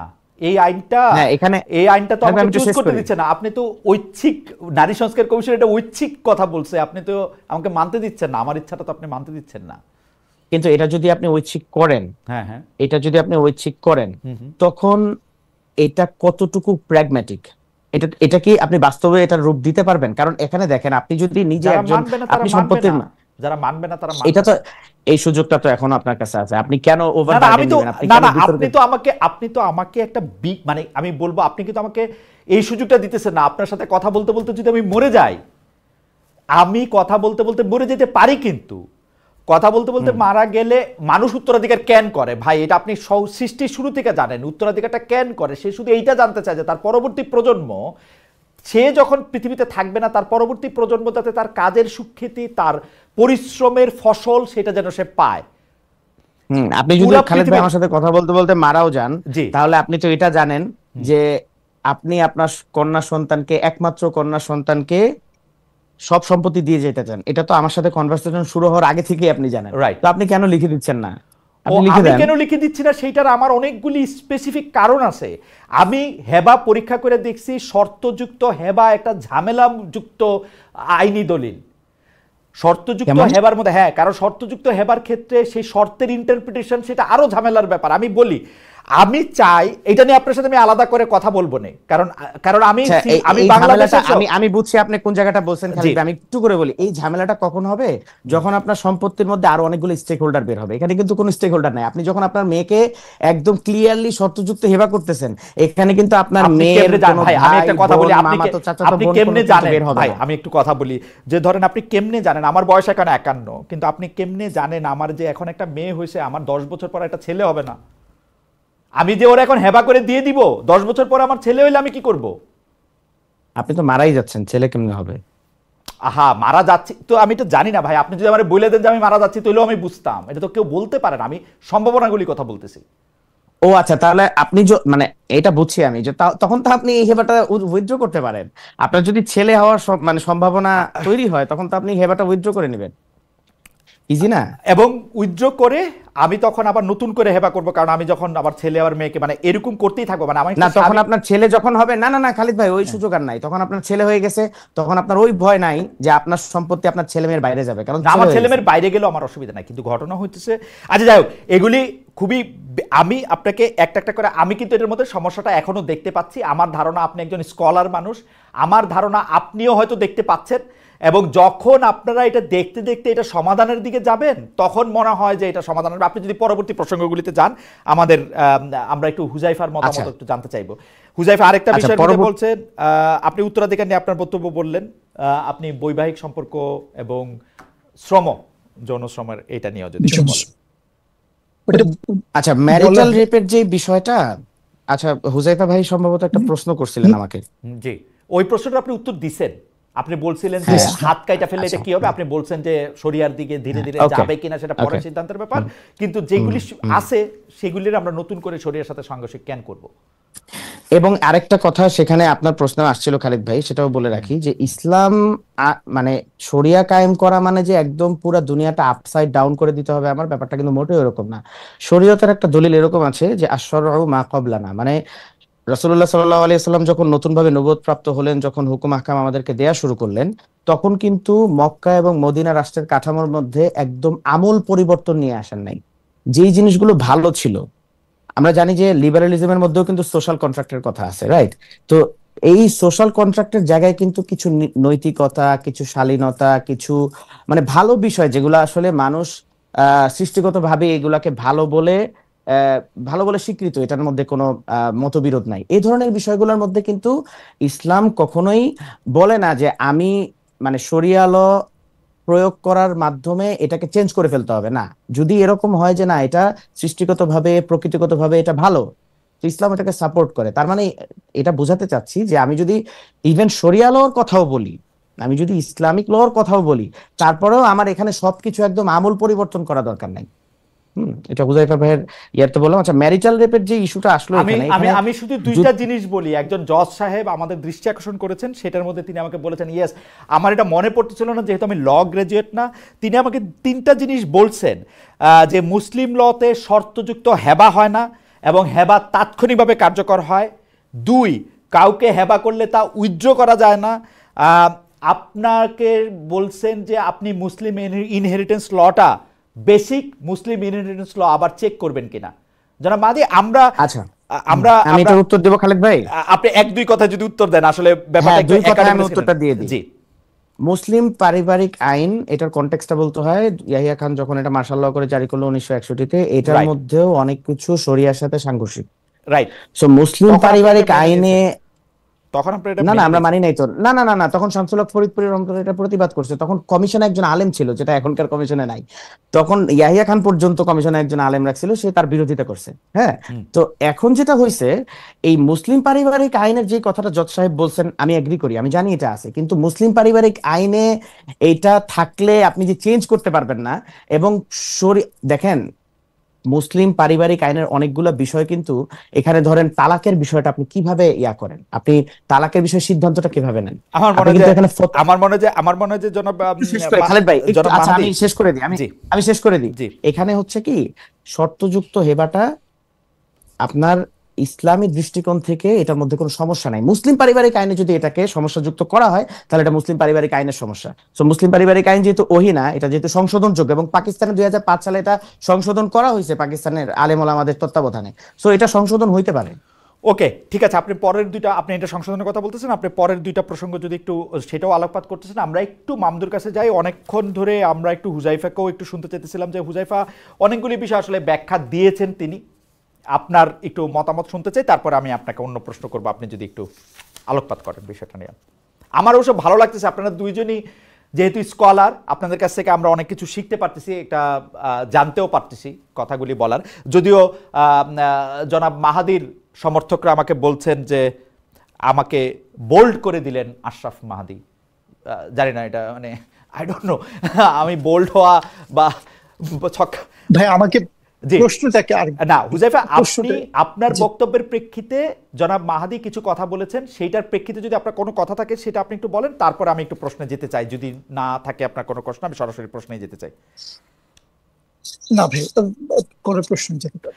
সেটা হচ্ছে যে নারী বিষয়ক সংস্কার কমিশনের ক্ষেত্রে আপনি জানেন যে প্রতিবেদন প্রত্যাখ্যান করেছেন জামায়াত ইসলামীর মহিলা শাখা। শুধু মহিলা জামাত নয়, প্রত্যাখ্যানের পক্ষে নারীদের আরও অনেক অংশ রয়েছে যারা গত কয়েক মাসে ছবি ছাড়া ভোটার আইডি কার্ড প্রণয়নের দাবি তুলেছে, নারীদের হিজাব বোরকা বাধ্যতামূলক করার দাবি তুলেছে। নারীদের এই অংশটি বা এই পক্ষটিও তো একটু বাস্তব, এটা নিয়ে আপনি কি বলবেন যদি একটু সংক্ষেপে বলেন? আমাদের আরও কিছু প্রশ্ন রয়েছে। আচ্ছা, আমি হলো নারী ওই অধিকার কমিশনের দেখলাম, সেখানে হচ্ছে যাদের সাথে মিটিং করা হয়েছে সেই তালিকাটা কিন্তু অনেক বড়। এইখানে হচ্ছে মানে আমাদের হেফাজতে ইসলামের নারী ছাড়া, মানে হেফাজতে ইসলামের ছাড়া আমি দেখছি হচ্ছে একদম সবার সাথে হচ্ছে মিটিং করা হয়েছে, সবার সুপারিশমালা নেওয়া হয়েছে, এবং আমি দেখছি হচ্ছে জামায়াতে ইসলামেরও সুপারিশমালা নেওয়া হয়েছে সম্ভবত, এখানে ওই মধ্যে নেওয়া আছে। তো তারপরেও তারা কেন হচ্ছে এটা করছে, আমি কেন প্রত্যাখ্যান করছে এটা আমি জানি না। আর দ্বিতীয়ত হচ্ছে ব্যাপারটা, এই ছবি ছাড়া আইডি কার্ড, আমি আসলে ছবি ছাড়া আইডি কার্ডের কোনো অর্থ দেখি না, কারণ ছবি আইডি কার্ডের মানে ছবি তুলতেই হবে আলটিমেটলি। কারণ যদি কেউ হজে যেতে চান বা হচ্ছে অন্য কোনো দেশে যেতে চান, সেক্ষেত্রে ছবিটা খুব জরুরি। আর তাছাড়া আরেকটা ব্যাপার আছে যে যেমন চেহারা তো হচ্ছে অন্তর্ভুক্ত না, মানে সতরের অন্তর্ভুক্ত না। তো ফলে চেহারা তো দেখানো, মানে জরুরি প্রয়োজনে চেহারা তো দেখানোই যেতে পারে, এটা তো মানে ফিকহ হানাফি, মানে হানাফি মাযহাব তো এটা মানে। তো আমি তাদের আসলে বুঝি না।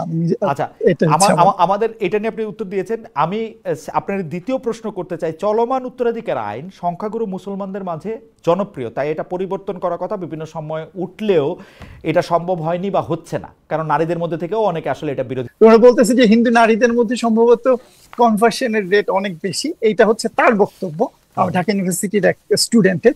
তো ফলে ওনারা চান যে যাতে সম্পত্তি হলো অন্য ধর্মের কাছে চলে না যায়। তো এই বিষয়গুলো সম্ভবত ওনারা হচ্ছে নিজেদের মধ্যে রাখতে চান। এই বিষয়গুলো আমি কথা বলে জেনেছি, আমি জানি না। তো ফলে আমি এই উত্তরটা আসলে, মানে আমার উত্তর হবে জানি না, কিন্তু যখন আমি দু একজনের সাথে কথা বলেছি তাদের উত্তর হচ্ছে সেটা, আমি সেটাই বললাম। আপনি যেহেতু এই বিষয়গুলি লক্ষ্য করেন, এইটা এই পর্যায়ে আমার কাছে শেষ প্রশ্ন, এবং আমি একটু প্রোডাকশন টিমকে may request you to extend this programme for 10 minutes more please. Okay, thank you. তো এইটার ক্ষেত্রে, কারণ আপনাদের দর্শকরাও অনেক বিষয় আপনাদের একটু মন্তব্য শুনতে চাইছেন এই ব্যাপারে। আসলে হুজাইফাকে আমার আরেকটা প্রশ্ন, যে 2013 সালের পর থেকে তখনকার আওয়ামী লীগ সরকার পাঠ্য বই প্রণয়নে হেফাজতে ইসলামের মতামতকে অনেক গুরুত্ব দিয়েছে। সেই জন্য কবিকে বাদ দেওয়া, গল্পের চরিত্র নাম দেওয়া, এগুলিকে বাদ দিছে হেফাজতের কে নিজেদের সংখ্যে রাখতে। আমার মনে আছে হেফাজতের আপত্তির মুখে 50টার বেশি বিষয় পরিবর্তন করছিল আওয়ামী লীগ সরকার কোনো একটা জায়গায়। এইবার এইবারও আমরা দেখলাম কিছু ধর্মীয় বক্তা এবং কিছু ধর্মভিত্তিক দলের আপত্তির মুখে পাঠ্য বই সংশোধন কমিটি গঠন করেও সেটা বাতিল করা হয়েছিল, আমরা সবাই সেটা জানি। পরে অবশ্যই এটার অন্য গল্প দেওয়া হয়েছিল, কিন্তু সেই পাঠ্য বই সংশোধন করে আমরা যে বইগুলি পাইতেছি, সেই আগের বছর যে গল্পে মেয়েটা বাজারে যায়, ছেলেটা ঘরে কাজ করে ইচ্ছা করে সেটা দেখানো হচ্ছিল, এবার একই গল্পে ছোটরা পড়ছে, ছেলেটি বাজারে যাচ্ছে, মেয়েটি ঘরে কাজ করছে। এই পরিবর্তন যে করা হচ্ছে সেটার মাধ্যমে অন্তর্বর্তী সরকার কি বার্তা আসলে আমাদের দিতেছে? হুজাইফা, এটা কি দেখেন? আসলে মানে দেখেন, হাদিসে সরাসরি বর্ণিত আছে যে হুজুর সাল্লাল্লাহু আলাইহি ওয়াসাল্লাম তার স্ত্রীদের ঘরোয়া কাজে নানাভাবে সাহায্য করতেন।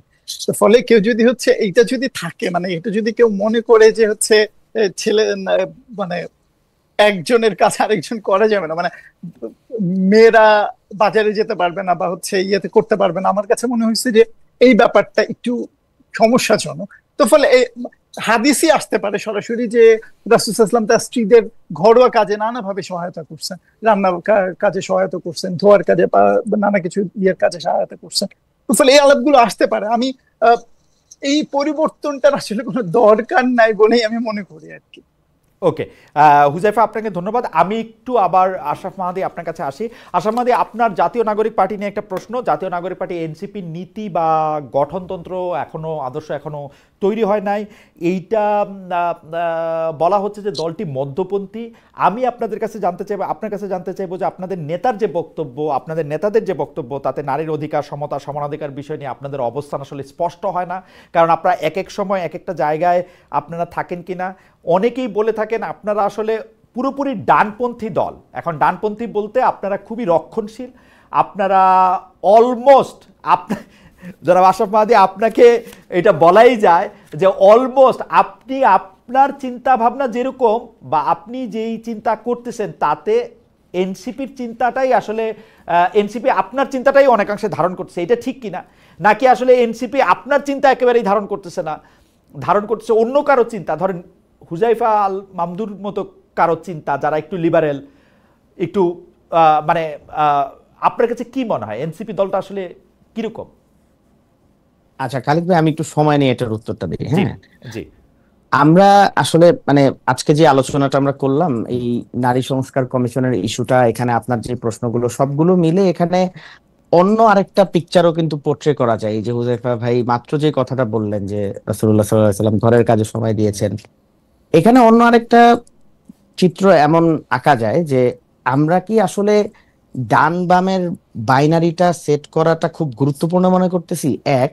দ্বিতীয়ত, আমরা কি আসলে নারী এবং ধর্মর সংঘাতটা যেমনি ভাবে আমরা বিগত সময় দেখে আসছি, আমরা কি এক্সপেক্ট করতেছি আবার ওইটা আসুক? মানে আমাদের আলোচনাটা না কেন জানি ওই জায়গাগুলাই মানে উত্তর দিয়ে দিয়ে যাইতে হচ্ছে। আমরা কেন এটা মনে করতে পারতেছি না যে মানে বায়োলজিক্যাল জায়গা থেকে নারীকে যেই জায়গাটায় থাকার একটা কমফোর্ট জোন দেয়া হয়েছে, সেই জায়গাটা থেকে কেন, আমি অস্বীকার করতেছি না যে তার ওয়ার্ক প্লেস থাকতে পারবে না, অবশ্যই ওয়ার্ক প্লেস থাকবে। সে যদি মানে তার মতো করে সে তার জীবিকা নির্বাহ করে, এটাতে কোনো দিক থেকে কোনো বাধা আমি দেখি না। হ্যাঁ, যদি সামাজিক এবং ধর্মীয় মূল্যবোধকে ঠিক রেখে সেটা সে করতে পারে। কিন্তু কথা হচ্ছে যে ওই সংঘাতের জায়গাটাই আমার যাইতে হবে কেন? এটা হচ্ছে প্রথম কথা। মানে এটাকে আপনি সংঘাত মনে করতে, মানে একটু যদি পরিষ্কার করেন মাহাদি, এটাকে আপনি সংঘাত মনে করতেছেন? সংঘাতটা ইচ্ছাকৃতভাবে দেখানোর একটা চেষ্টা হয় না, মানে দেশের 51 থেকে 51.5 নাগরিকদের, মানে আপনি বলতেছেন একটা কমফোর্ট জোন দেওয়া হইতেছে, যেহেতু তারা অর্থনৈতিক এবং বাণিজ্যিক কর্মকাণ্ডে নিজেদেরকে যুক্ত না করলেও তারা পারে, সেটা তাদের একটা অপশন ধর্মীয় ভাবে। আপনি বলতেছেন এইটাই তাদের ফলো করা উচিত? এটা না না, ধর্মীয় ভাবে না তো, সামাজিক ভাবে। আমাদের সমাজে কয় % নারীরা গৃহিণী আর কয় % নারীরা কর্মজীবী আপনি বলেন? এটা কি সবাই ধর্মকর্ম করে দেখেই? না না, সেটা তো আমাদের কর্মের জায়গাও তো তৈরি হইতে হবে। এটা তো ধর্মকর্ম করে বলে ধর্ম এবং সমাজের জায়গা থেকেই যে একটা মানুষ কাজ করেন না, ব্যাপারটা সেরকম না। কিন্তু না না, আরেকটা বাস্তবতা আপনার স্বীকার করতে হবে। এই পুঁজিবাদী দুনিয়াতে নারীকে যখন আপনি মানে শ্রমিকের জায়গায় নিচ্ছেন, আপনি কি তাকে তার মেধা, তার স্যাক্রিফাইস, সে গর্ভধারণ করতেছে, বাচ্চাও পালতেছে, সংসারও করতেছে, আবার সে যে একটা স্কুলে গিয়ে টিচার হচ্ছে, আপনি মেল টিচারকে যতটুকু স্যালারি দিচ্ছেন, আপনার ফিমেল টিচারকে কি আপনি ওই স্যালারিটা দেন? আরেক তর্ক হলো, আমি ফিমেল টিচারকে সমান বেতন দেন আপনি, কিন্তু আপনি ফিমেল টিচারকে বলবেন আপনি কমফোর্টে থাকেন, বাসায় থাকেন, সেটা তো আরেকটা কথা হলো। না, সেটা আমি বলতেছি না তো, আমি তো বললাম যে সে বাইরে গিয়ে ওয়ার্ক প্লেসে থাকুক, কিন্তু আমার সিস্টেমটা আমাকে কোন জায়গায় নিয়ে আসছে? আমার পুঁজিবাদী সিস্টেমটা নারীদেরকে কি মর্যাদাটা দিতেছে? সে যে তার স্যাক্রিফাইস গুলো করার পরে সে ওয়ার্ক প্লেসে যায়, তাকে কি তার ওয়ার্ক প্লেস ওই মূল্যায়নটা করে? না, আপনি কার কথা বলতেছেন, আপনি কার কথা বলতেছেন আমি জানি না। যে আপনি, আমি একদম প্রত্যেকটা ওয়ার্ক প্লেসের কথা বলতেছি খালিদ ভাই। আমাদের বাংলাদেশে আমি বলতেছি কোন পুঁজিবাদী সমাজে স্কুল শিক্ষক মেয়ের বেতনের স্কুল শিক্ষক ছেলের বেতনের চেয়ে কম? বেশিরভাগ না, আমি আমি পুঁজিবাদের কথা যখন বললাম আমি প্রাইভেট কোম্পানি মিন করছি বেশি। আপনি আমার বাংলাদেশের বাস্তবতায় আপনি মানে ওভারঅল দুনিয়ার বাস্তবতায় আপনি কথাটা বলেন, স্বীকার করেন যে এখানে নারী যখন ওয়ার্ক প্লেসে যায় তাকে কি তার মেরিট হিসেবে, তার মেধা হিসেবে আমি তাই জানি পুঁজিবাদ মূল্যায়ন করে? পুঁজিবাদী সমাজ কি তাকে মূল্যায়ন করে? তাই জানি। পুঁজিবাদ তো দুষ্ট, পুঁজিবাদ নানাভাবে, শুধু নারী না। পুঁজিবাদ হচ্ছে কম শক্তির শ্রমিককে শোষণ করে, সেটা পুরুষ হোক নারী হোক, তাহলে নারীর সীমাবদ্ধতা, নারীকে আপনি সীমাবদ্ধ দেখতেছেন কেন? পুরুষেরও তো সীমাবদ্ধতা আছে। না না, সে যখন মানে তার যখন বাচ্চা, আপনাকে আমি একটা উদাহরণ দেই, মধ্যপ্রাচ্যে আমি একটা উদাহরণ দেই ভাই, আমি শুনেন। মধ্যপ্রাচ্যে যখন আমি একটা স্কুলে শিক্ষকতা করতে যাই, আমার যে বেতন হবে, একজন আমেরিকান নাগরিক যখন ওই একই স্কুলে শিক্ষকতা করতে চায়, ভাই এটা টোটালি ডিফারেন্ট কেস। আমি মধ্যপ্রাচ্যে 5 বছর ছিলাম, আমি আপনাকে ডিফারেন্ট সিনারিওটা বলি। সাদা চামড়ার দাম মধ্যপ্রাচ্যে সব সময় বেশি। আচ্ছা, যদি এটা নারী পুরুষের ব্যাপার না, এটা আপনি আমেরিকান বিষয়টা, শুধু নারী পুরুষের এটা তো পুঁজিবাদের সেটা পুঁজিবাদের সমস্যা। নারী পুরুষের বিষয়টা হচ্ছে আমারে বলেন, I have raised my case. হ্যাঁ, বিষয়টা হচ্ছে কি, এখানে নারী আপনার প্রত্যেকটা সমাজেই, এটা শুধু মুসলিম কমিউনিটি থেকে, বাংলাদেশে ধর্মপ্রাণ মুসলমান দেখে ব্যাপারটা এমন না। এই জিনিসটা, এই কেস আপনি আমেরিকাতেও আছে। আপনি মানে পুঁজিবাদ যখন নারীকে শ্রমিক হিসাবে সংসার থেকে বের করে আনার চিন্তা করলো, সেই চিন্তাটার মধ্যেই তো একটা গলত আছে। এবং যখন নারী, আপনি কি উল্টা কথা বলতেছেন না? যাযাবর থেকে যখন মানুষ থিতু হইল, তখন তো মেয়েরা কাজ করতো বেশি, মেয়েরা কৃষি কাজে সরাসরি অংশগ্রহণ করতো, এবং সেই কৃষি কাজটা ছিল তার পরিবারকে সহায়তা করা, এবং সেটা তার পরিবারের অংশ ছিল। এখন পেশার ক্ষেত্রে পেশা হিসেবে করতো না, না পরিবারকে পেশা, না পরিবারকে তার তখন কৃষি কাজটা করতে হচ্ছে তার পারিবারিক, তখন তো কৃষি কাজের মাধ্যমেই তাদের তো বাজার, ভাই তখন তো সেটা তো তার পরিবারের একটা কাজ, তার সংসারের একটা অংশ, সেটাই তো সেটা তো তার সংসার সামলানোর একটা অংশ। সেটা তো এই কাজ করে তো সে জীবিকা নির্বাহ করতো না, সে কৃষি কাজ করে তো কারো কাছ থেকে, তখন সেটাই জীবিকা ছিল। তখন সেটাই জীবিকা ছিল কেন? কারণ সেই এই কৃষি কাজটা নারীদের। আচ্ছা ঠিক আছে, বাদে আমরা একটু কনক্লুশন আসি। আপনি বলতে চাইতেছেন যে নারীদের আসলে বেতনভুক্ত কাজের মধ্যে না যাওয়াই উচিত? না যাওয়া উচিত না। পুঁজিবাদী ব্যবস্থা, না পুঁজিবাদী ব্যবস্থা আপনি আলাদা রাখেন, পুঁজিবাদী ব্যবস্থা আপনি আলাদা রাখেন। না আমি তো ওই কথা, পুরো বিশ্বই এখন পুঁজিবাদী, পুরো বিশ্বই পুঁজিবাদী ব্যবস্থা, পুরো বিশ্বই পুঁজিবাদী। এইজন্যই তো পুঁজিবাদী ব্যবস্থার কথা আমার বলতে হবে। মানে আপনি যখন ইসলাম, আজকের দুনিয়ায় মেয়েদের কাজ না করা উচিত না, এটা আমি বলতেছি না, কিন্তু পুঁজিবাদী রাষ্ট্র ব্যবস্থার বা পুঁজিবাদী চিন্তার এই জায়গায় সংস্কার করা উচিত। আপনি নারী যেই শ্রম দেয়, নারী যে স্যাক্রিফাইস করে, নারী যেভাবে সংসারে সময় দিয়ে তার সবকিছু মেনটেন করে, সে গর্ভধারণটা তো আর চাইলে আপনি করতে পারবেন না খালিদ ভাই, তারই করতে হবে, বাচ্চাটা সেই পেটে নেয়। হ্যাঁ, সবকিছু সে বায়োলজিক্যাল জায়গা থেকে সে সবকিছু করতেছে। এই মানুষটা যখন ওয়ার্ক প্লেসে যায়, আপনি তাকে কি মূল্যায়ন করেন? আপনি দেখেন যে পরামর্শটা কি জনাব মাহাদি, আপনার পরামর্শটা কি? সে ওয়ার্ক প্লেসে না যাওয়া নাকি ওয়ার্ক প্লেসে তার বেতন বাড়ায় দেওয়া? তার বেতন বাড়ায় দেওয়া, এটা খুবই মানে নারীরা কাজ করলে এটা কি মানে আপনার ইয়াতে আসে যে নারী আর পুরুষ যখন কাজ করে, পুরুষরা ঘন্টা প্রতি যে বেতন পাবে, নারীরা তার চেয়ে বেশি বেতন পাবে, এটা হচ্ছে আপনার প্রস্তাব, তাই তো? এটা পুঁজিবাদী ব্যবস্থার কাছে আমার প্রস্তাব আর কি। আমি তো আর পুঁজিবাদী ব্যবস্থার অনুসারী না। আচ্ছা, আমি আপনার কথা এখন পরিষ্কার হয়েছি। তো সেই ক্ষেত্রে যদি আপনি আমাকে আরেকটা বিষয় নিয়ে আপনি কথা বলতে চাইছিলেন, সেটাও যদি আপনি একটু শেষ করেন, নাহলে আমি আপনার কাছে আবার একটু প্রশ্নে যাই। আপনি হেফাজতে ইসলামীর জাতীয় নাগরিক পার্টির আদর্শ নিয়ে আমরা কথা বলতেছিলাম, ডান বা মধ্যপন্থা, সেটা কোনটা? হ্যাঁ, ডান বা মধ্যপন্থা আমি তো বললাম প্রথমে যে আমরা কোনো বাইনারি, আমরা এই বাইনারিটাই ভাঙতে চাচ্ছি আমরা। হ্যাঁ, আমার নিজস্ব একটা চিন্তা, ব্যক্তিগত, আপনারা বলতেছেন যে আপনারা মধ্যপন্থা, সেটার জন্য বলতেছে। সেজন্যই মানে আমি যদি ডানপন্থী চিন্তা নিয়ে বা এই জিনিসটা এক্সিকিউট করার জন্য আমার নাগরিক পার্টিতে যাই, তখন তো মানে যারা বামপন্থা থেকে এখানে আসছে তাদের সাথে তো আমার সহাবস্থান সম্ভব না। আমরা যে গত 6 মাস 7 মাস ধরে একসাথে কাজ করতেছি, এটাই কি প্রমাণ করে না যে আমরা আসলে ডানপন্থী বামপন্থীরা একসাথে বাইনারিটা ভুলে কাজ করতে পারি? একটা সহাবস্থান সম্ভব, নতুন বাংলাদেশ বিনির্মাণে নাগরিকদের মৌলিক অধিকারকে প্রায়োরিটি দিয়ে কাজ করা সম্ভব। এইটাও একটা প্রজন্ম চিন্তা করতে পারে, সেটাকে আমরা প্রমাণ করলাম না? এই বাইনারির থ্যাংক ইউ, আপনি এটার অবস্থান প্রকাশ করেছেন। জি হুজাইফা বলেন। আমি ভাই আমরা শেষ পর্যায়ে চলে আসছি আসলে। আর গঠনতন্ত্রের বিষয়টা ভাই, গঠনতন্ত্রটা আমাদের অলমোস্ট ফাইনাল, আমরা খুব দ্রুত এটা প্রকাশ করব, আমাদের গঠনতন্ত্রের কাজ শেষ। আমি মাহাদিকে প্রশ্ন করতে চাইতেছি, সেটা হচ্ছে এই যে মধ্যপন্থার ইকোনমিক ব্যবস্থাটা আপনারা কি রাখতেছেন? অর্থনৈতিক ব্যবস্থা নিয়ে আমি এটা আমার শেষ প্রশ্ন ছিল, আমি এটা পরিষ্কার করি জনাব আশরাফ মাহাদি, মানে বাংলাদেশ সহ এই আন্তর্জাতিক বিশ্ব যেটাকে আপনি আসলে পুঁজিবাদী বিশ্ব বলতেছেন, সেটার বেতন, পেনশন, কাঠামো, অর্থনীতি সমস্তটাই আসলে একটা ব্যাংকিং সিস্টেম বা ইন্টারন্যাশনাল ব্যাংকিং সিস্টেম যেটা অনেকটা ইন্টারেস্ট নির্ভর, সেইটার উপরে কাজ করতেছে। আপনারা ওইটা নিয়ে কি ভাবতেছেন? ওইটা নিয়ে আপনাদের অবস্থানটা আসলে কি, দলগত অবস্থান অর্থনৈতিকভাবে? সেটা অর্থনৈতিকভাবে ইন্টারেস্ট এবং যাবতীয় যে বিষয়গুলো আছে, এখানে তো আসলে পুঁজিবাদী অর্থব্যবস্থা, সমাজতান্ত্রিক অর্থব্যবস্থার অনেকগুলা আদর্শিক বিষয়াদিও এটার সাথে জড়িত। আসলে আমি কোনটায় বিশ্বাস করব, কোনটা এক্সিকিউট করব, হ্যাঁ, আর এখন বর্তমান দুনিয়ায় এটা নিয়ে আপনাদের কথা হয়েছে? হ্যাঁ, কথা আমাদের প্রসেস অনগোয়িং, আমরা এটা নিয়ে কাজ করতেছি। আলেমরা এমন এক নদী যাতে সকল পাপ ধুয়ে যায়, আপনি এটার সাথে একমত কিনা? আমি এটা নতুন শুনেছি, আমি এটা মানে পজিটিভ, মানে এটা এটা এটা আমি স্বীকার করি কি না করি সেই প্রসঙ্গ আলাদা থাক, আপনি সম্পর্কে এটা সম্পর্কে কি বলেন? এই দুইটা বিষয় নিয়ে আমি আসলে মামুদের কাছে যাব এবং এটা জানতে চাইবো যে ঘুষ, দুর্নীতি, সুদ, লুটপাট, চাঁদাবাজ, ধর্ষণ, এগুলির ব্যাপারে আমরা এগুলি কোনো ওয়াজ শুনি না। ওয়াজ আটকে থাকে নারীর কাপড়ে, ওয়াজ আটকে থাকে হচ্ছে একজন ধর্মহীনের চলন বলনে। এটা কেন? আচ্ছা খালিদ ভাই, আমাদের প্রত্যেকেরই তো আসলে ফেসবুকের যে অথবা আমাদের যে আমাদের নিউজ ফিডটা, হ্যাঁ, এটা তো আসলে আমাদের নিজস্ব একটা বাবল। এটা একটা ব্যাপার, আমরা আসলে কিভাবে ইয়া করতেছি, অ্যালগোরিদমটা ওইভাবে ওয়ার্ক করে আমাদের সামনে ওই জিনিসগুলো আসে, এটা একটা ব্যাপার আছে।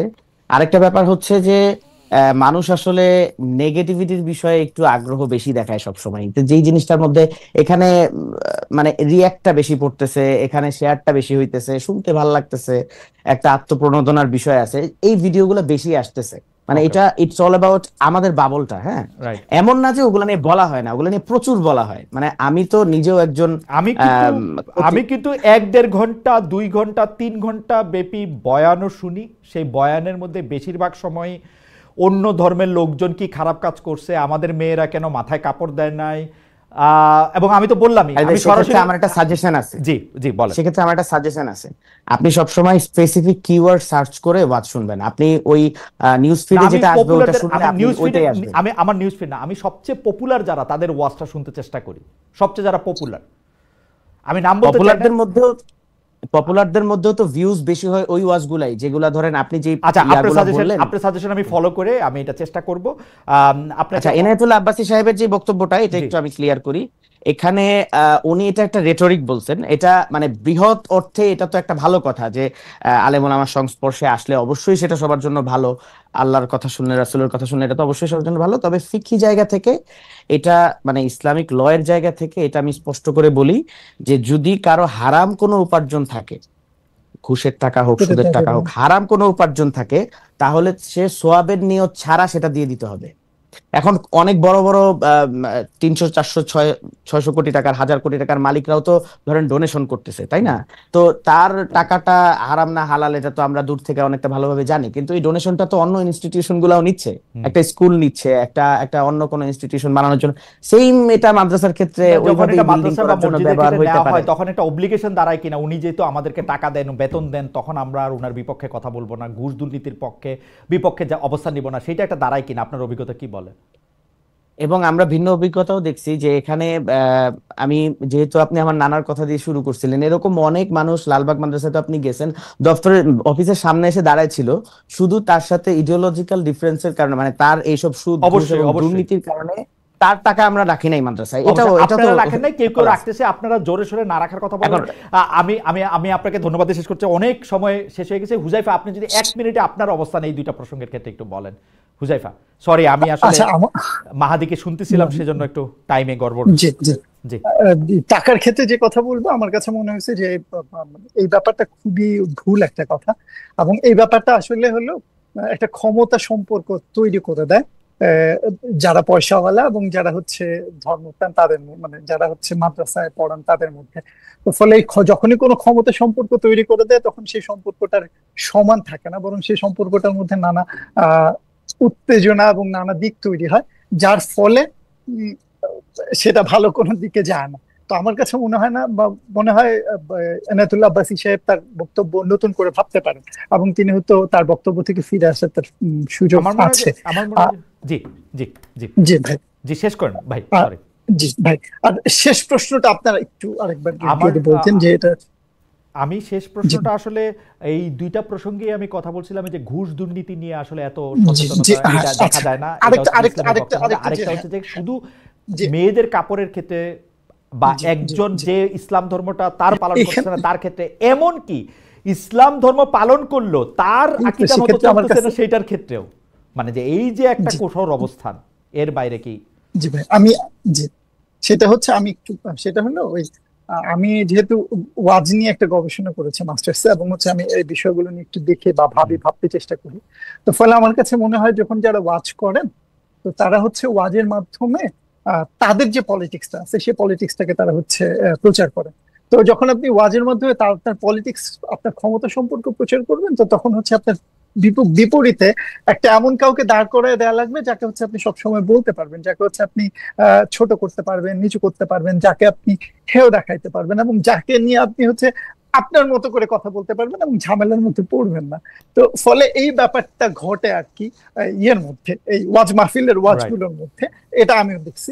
কিন্তু কিন্তু মসজিদের ওয়াজের মধ্যে আপনি যদি দেখেন এই জুমার বয়ানগুলোর মধ্যে, সেখানে তফাৎ আছে। কারণ জুমার বয়ানগুলোর মধ্যে আরো অনেক ইনক্লুসিভ বা হয়তো এই বিষয়গুলো নিয়ে অনেকে বয়ান করে। আমি আপনার সাথে একমত। তবে আমি হুজাইফা আজকে আপনাকে এখানেই ধন্যবাদ দিতে চাই। আমরা ভবিষ্যতে নিশ্চয়ই আপনার সঙ্গে আরো অনেক কথা বলবো। আমি ধন্যবাদ দিতে চাই মাহাদি আপনাকেও। আপনি একটি বিষয় পরিষ্কার করেছেন যে ঘুষ, দুর্নীতি, সুদ ইত্যাদির সাথে বা দুষ্ট পথে রোজগার করা টাকা, আপনার নানা তিনি যেমন, আমরা সবাই তার নাম জানি, জনাব আমিনী, মুফতি আমিনী যে সাহেব, উনি যেরকমভাবে এটাকে ফিরিয়ে দিয়েছেন, আমরা সেই ফিরিয়ে দেওয়াটা ধারাই অব্যাহত রাখবো। আমরা কোনো সময় কোনো নকল বলবো মানে কি, কেমন কোনো দুষ্ট সোর্স থেকে আনা কোনো টাকাকে, কোনো সম্পদকে, তা যত শক্তিশালী হোক, তাকে আর আমরা শক্তিশালী এই রাষ্ট্রে আর হইতে দিব না। যেটি আসলে খুব ভালো করে জনাব আশরাফ মাহাদী আমাদের বুঝিয়ে দিয়েছেন, যেটি খুব ভালো করে জনাব হুজাইফা আল মামদু বলেছেন। আপনাদের দুজনকে অনেক ধন্যবাদ। আমরা আজকের অনুষ্ঠান এখানেই শেষ করছি। দর্শকরা অনেকেই আপনাদেরকে অনেক প্রশ্ন করেছেন, ধন্যবাদ দিয়েছেন। দর্শক, আমরা আবারও আপনাদের সঙ্গে দেখা হবে নতুন কোনো বিষয় এবং নতুন অতিথি দিনে। সে পর্যন্ত অনেক অনেক ধন্যবাদ।